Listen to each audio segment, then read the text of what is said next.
What if for 28 years, a steel and concrete barrier sliced through the heart of a city, turning streets into no man's land and neighbors into strangers? On August 13, 1961, East German guards began erecting barbed wire across Berlin. By November 9, 1989, that same wall lay breached, its pieces torn down by jubilant crowds. I'm your guide, and today we'll walk the rise and fall of the Berlin Wall. From its fateful dawn to its triumphant end, an epic of division, defiance, and ultimately, unity. Ready your resolve. This is the story of walls both physical and psychological, and how a city reclaimed its freedom. By May 1945, Berlin lay in rubble. The victorious Allies, Soviets in the east, Americans, British, and French in the west, divided the city into 4 sectors. What began as a wartime convenience soon hardened into Cold War reality. In 1949, 2 German states emerged: the Federal Republic of Germany, West Germany, and the German Democratic Republic, East Germany. West Berlin became an island of democracy inside a communist sea, a showcase of free press, flashing neon, and Western consumerism. East Berlin, by contrast, struggled under Soviet control and a planned economy. By 1961, over 2.5 million East Germans had defected westward. Doctors, teachers, builders, seeking opportunity beyond the Iron Curtain. The exodus threatened the GDR's survival. Something drastic was about to happen. In the pre-dawn hours of August 13, 1961, East German troops sealed off the border. First, barbed wire, then concrete slabs. By sunrise, 43 kilometers of barricade had severed U-Bahn tracks, tram lines, and U.S. military roads. Families woke to find themselves cut in two. Apartment windows overlooking West Berlin darkened overnight. Mothers shouted their children's names across the barrier. Lovers risked their lives at the border. For the SED leadership in East Berlin, the wall was a protective barrier against fascist elements. For the world, it was proof that ideology could trump humanity, and that freedom could be imprisoned by steel.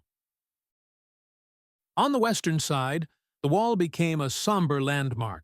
Graffiti-splashed concrete, watchtowers at regular intervals, border guards in mirrored sunglasses.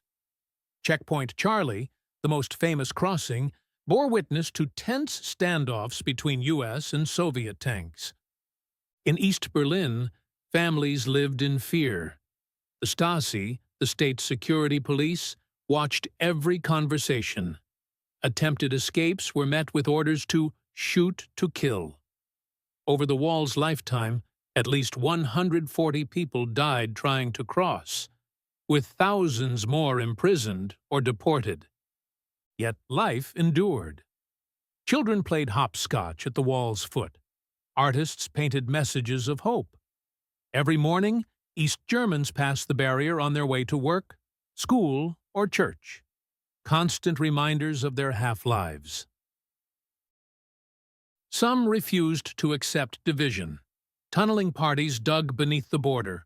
Operation Tunnel 57 freed 57 refugees in one night. Others flew hot air balloons over East German watchposts. In 1963, Peter Fechter was shot climbing the wall and lay dying in plain view for almost an hour before help came, his blood staining the concrete. His death stunned the world. Families invented ingenious methods: zip lines strung across no man's land, homemade submarines in the Spree River, even catapults launching children to the western side. Each attempt carried unimaginable risk, yet hope propelled them forward. By the 1980s, winds of change swept Eastern Europe. Gorbachev's glasnost and perestroika echoed across satellite states. Mass protests erupted in Leipzig, Dresden, and elsewhere. East Germans streamed to Hungary's new border opening with Austria, then hailed trains west. On October 7, 1989, the GDR celebrated its 40th anniversary. Echoes of discontent drowned the parades. On November 4th, over 1 million Berliners filled the streets for a peaceful demonstration. They chanted, "Wir sind das Volk," "We are the people."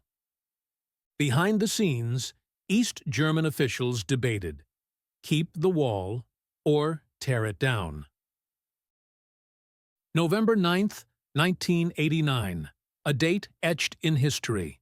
A botched press conference announced immediate travel relaxations.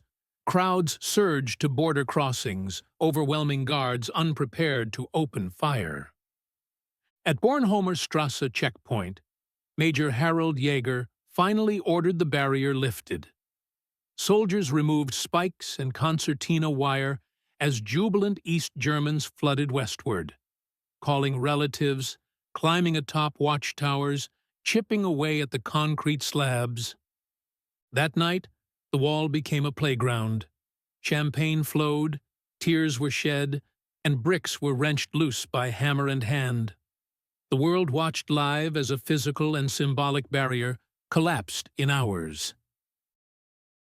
Today, only fragments of the wall remain, graffiti memorials marking its once formidable line. The East Side Gallery in Friedrichshain displays murals of freedom, painted by artists from around the globe. Germany's reunification on October 3, 1990, healed a nation, but the scars remain. Social and economic disparities between East and West took years to bridge. Memories of surveillance and mistrust linger in families and neighborhoods. Yet the wall's fall symbolized more than German unity. It heralded the end of the Cold War, inspired those oppressed worldwide, and reminded us that even the most entrenched divisions can be overcome. So when you see a barrier, real or imagined, remember Berlin's lesson. Human spirit and solidarity can topple walls no less imposing than concrete and barbed wire. We've walked the border fortifications, heard the cries of escapees, and celebrated the night freedom reclaimed a city. If this voyage through Berlin's divided past moved you, subscribe and ring that bell. More untold stories await beyond the horizon. Tell me in the comments, which barrier, physical or metaphorical, should we dismantle next? Until then, keep exploring history's walls and the stories they conceal.